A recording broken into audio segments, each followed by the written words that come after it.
వీటిని శుభ్రంగా కడిగి పైపొట్టు గీకి బీరకాయలను కోసుకున్నాం. దీనికి కావాల్సినవి పచ్చిమిరపకాయలు, ఉల్లిగడ్డలు, కొత్తిమీర, మెంతి, పుదీనా, కళ్యామాకును కోసి రెడీ పెట్టుకున్నాం. టమాటా పెట్టినాం. స్టవ్ పైన ఒక మట్టి కంచులు పెట్టుకున్నాం.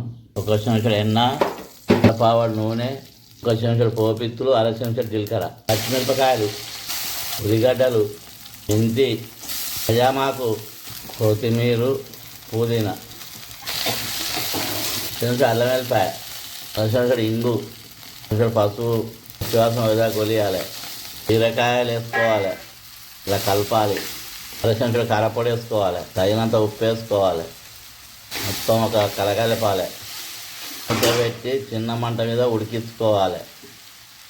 కూర రెడీ అయింది, గుమగుమలాడుతుంది. వేడి వేడి అన్నంతో కానీ చపాతీతో కానీ తింటే చాలా రుచిగా ఉంటుంది. ఇప్పుడు స్టవ్ ఆఫ్ చేయాలి, దించుకోవాలి. కూర రెడీ అయింది.